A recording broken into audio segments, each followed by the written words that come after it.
वचन दे प्रकाश मार्गावर. शालोम. जिवंत गोड येशूच्या नावात आपल्या सर्वांचे मार्गाकरिता प्रकाश कार्यक्रमात सहर्ष स्वागत करीत आहोत.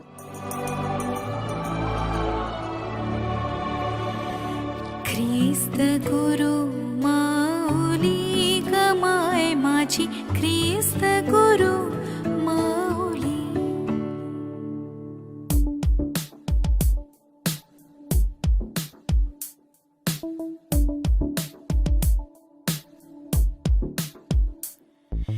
ख्रिस्त गुरु माऊली गमाय माझी, ख्रिस्त गुरु माऊली. पाप ताप संत्रस्त जनाची,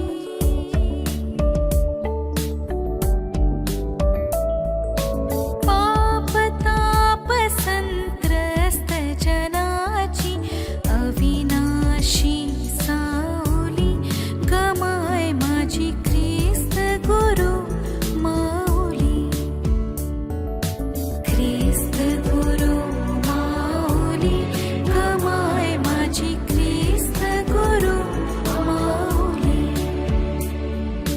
हा केसर शीमस ताराया,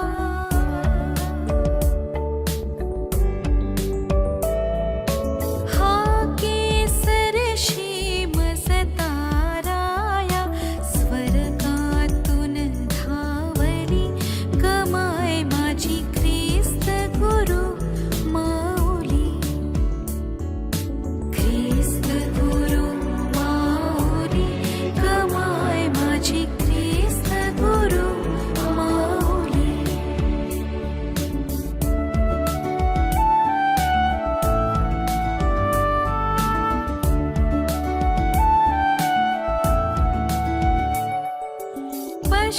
पश्चातापे दग्ध शरण्या,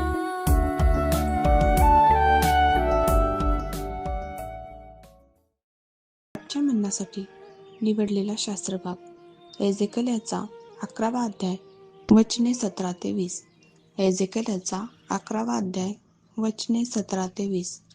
यास्तव असे म्हण, प्रभू परमेश्वर म्हणतो की मी तुम्हास राष्ट्रातून गोळा करून आणीन. ज्या देशात तुम्ही पांगला आहात त्यातून मी तुम्हास गोळा करून घेईन आणि इस्रायल देश तुम्हास देईन. ते तेथे येतील आणि येथल्या सर्व तिरस्करणीय व अमंगळ वस्तू येथून काढून टाकतील. मी त्यास एकच हृदय देईन, तुमच्यात नवीन आत्मा घालीन. मी त्यांच्या देहातून पाषाण हृदय काढून टाकून त्यास मांस हृदयमय देईन. म्हणजे ते माझ्या नियमास अनुसरून चालतील, माझे निर्णय पाळून त्याप्रमाणे वागतील. ते माझे लोक होतील व मी त्यांचा देव होईन. देवबाप वाचलेले वचन आपणा सर्वांसाठी आशीर्वादित करो. ख्रिस्तात सर्वांना सलाम. आज सकाळी आपण एजेकेल अध्याय 11 वचने 17 ते 20 वाचन केलेले आहोत.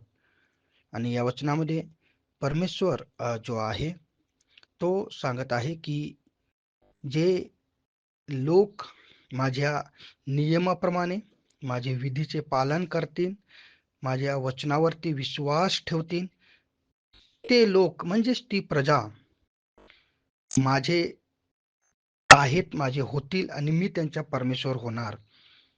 परमेश्वर असा या अध्यायामध्ये का बरं सांगत आहे? कारण आजच्या युगामध्ये आपण पाहत आहोत की दूषित वातावरण झालेलं आहे, दहशतीचं वातावरण निर्माण झालेलं आहे, देश देशावर उठलेला आहे, राज्य राज्यावर युद्ध करत आहे. आणि आम्ही पाहतो की प्रत्येक देशामध्ये किंवा राज्यामध्ये दहशतीचं वातावरण निर्माण झालेलं आहे. आणि अशा वातावरणामध्ये माणसाचं जीवन जगणं कठीण झालेलं आहे. परंतु देव आम्हाला सांगत आहे की मी माझ्या लोकांना एकत्रित करणार. मी माझ्या लोकांना, जे माझ्यावर विश्वास करतात, जे माझ्या वचनाप्रमाणे जीवन जगतात, जे माझ्या भक्तीला, जे माझ्या प्रार्थनेला प्रथम स्थान देतात, महत्त्व देतात, अशा लोकांना मी एकत्रित करेन आणि त्यांच्यापासून दहशत दूर करेन. त्यांना मी आशा देईन आणि जे माझ्यावर भाव आणि भरोसा ठेवतात त्यांच्यासाठी मी अद्भुत कृत्य आणि अद्भुत कार्य मी करेन. आणि परमेश्वर आम्हाला म्हणत आहे की मी त्यांचे हृदय जो आहे मी त्यांच्या हृदयात शांती देणार. आणि म्हणून माझे प्रियांनो, देवाचे वचन जे आम्हाला आज सांगत आहे की जे देवाच्या वचनाप्रमाणे जीवन जगतात, देवाच्या आज्ञाचं पालन करतात आणि त्याच्या मार्गाने चालतात, निश्चित प्रभू परमेश्वर त्यांच्या जीवनात अद्भुत काम करतो. मग ते कितीही मोठ्या संकटातून जाऊ द्या, कितीही मोठ्या विपरीत परिस्थितीतून जाऊ द्या, कितीही मोठ्या आजारातून जाऊ द्या, माझ्या प्रियांनो, परमेश्वराने आम्हाला आशा दिलेली आहे आणि तो सांगतो की मी माझ्या सर्व लोकांना देशादेशातून, राज्यातून एकट्ठा करणार, जमा करणार आणि मी त्यांच्याबरोबर असणार. माझ्या प्रियांनो, जे जीवन परमेश्वराने तुमच्या आणि माझ्यासाठी ठेवलेला आहे, तो जीवन निश्चित प्रभू परमेश्वर तुम्हाला आणि मला दिल्याशिवाय राहणार नाही. परंतु आम्हाला देवाच्या वचनाप्रमाणे, देवाच्या आज्ञाप्रमाणे, देवाच्या वरती विश्वास ठेवून आम्हाला जीवन जगणं खूप गरजेचं आहे. या दिवसामध्ये माझ्या प्रियांनो, जितकं आम्ही देवाच्या सानिध्यामध्ये राहू, जितकं आम्ही देवाच्या चरणाजवळ बसू, जितकं आम्ही देवाची आराधना करू, प्रार्थना करू, तितकं देव निश्चित आम्हाला आशीर्वादित करेल आणि आमच्या सर्व गरजा पूर्ण करेल. आणि माझ्या प्रियांनो, आमच्या जीवनात तो शांती देणारा परमेश्वर आहे. निश्चित तो आम्हाला शांती दिल्याशिवाय राहणार नाही. तर म्हणून या आपण सर्व मिळून देवाजवळ जाऊया, त्याचा धावा करूया आणि त्याच्या मार्गावर आपण चालूया, जेणेकरून या अशांतीच्या जगामध्ये परमेश्वर आम्हाला शांती देईल आणि आमच्या जीवनात अद्भुत चमत्कार करेल आणि आम्हाला त्याची प्रजा, त्याचे लोक असा तो ठरवेल आणि आम्ही त्याच्याबरोबर असू. या वचनाच्याद्वारे देवबाप्पा तुम्हाला आणि मला आशीर्वादित करो. आपण प्रार्थना करूया. अखिल सृष्टीच्या निर्माणकर्त्या प्रभू, आज वचनाच्याद्वारे तू आम्हाला आशा दिलेली आहेस. तू म्हणत आहेस की मी माझ्या लोकांना, म्हणजेच इस्रायल लोकांना, म्हणजेच जे तुझ्यावर विश्वास करतात त्या प्रत्येक लोकांना जगातील कानाकोपऱ्यातून मी जमा करेन आणि त्यांच्यासाठी जो सार्वकालिक जीवन ठेवलेला आहे तो निश्चित मी त्यांना देईन. प्रभू, आज आम्ही तुझ्यावर विश्वास करतो आणि आम्ही प्रभू तुझ्या मार्गाने चालू अशी आम्ही प्रार्थना करतो. तो आम्हाला प्रत्येकाला सहायताने मदत कर आणि तुझी कृपा पुरव. येशूच्याच नावात प्रार्थना मागत आहे. आमीन. हृदयी माझ्या पाहिन जिकडे,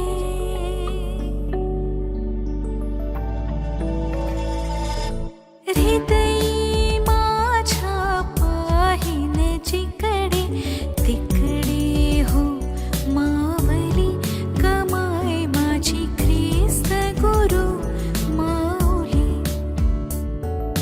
ख्रिस्त गुरु माऊली कमाय माझी ख्रिस्त गुरु माऊली, ख्रिस्त ख्रिस्त जय, ख्रिस्त ख्रिस्त जय,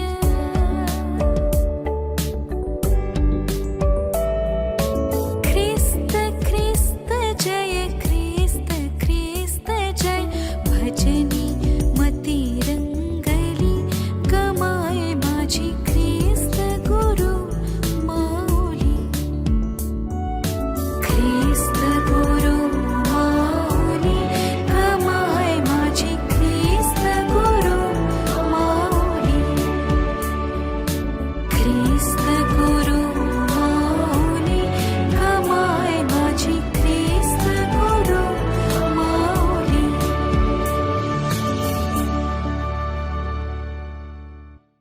येशू हा पहा, जगाचे पाप हरण करणारा देवाचा कोकरा. आता आपण आपल्या प्रार्थना विनंत्या कोणत्याही वेळेस विश्ववाणी प्रार्थना केंद्राला टोल फ्री नंबरद्वारे कळवू शकता. आमचा टोल फ्री नंबर 1-800-2700-333. आम्ही आपणासाठी या नंबरवर प्रार्थना करण्यास उपलब्ध आहोत. धन्यवाद.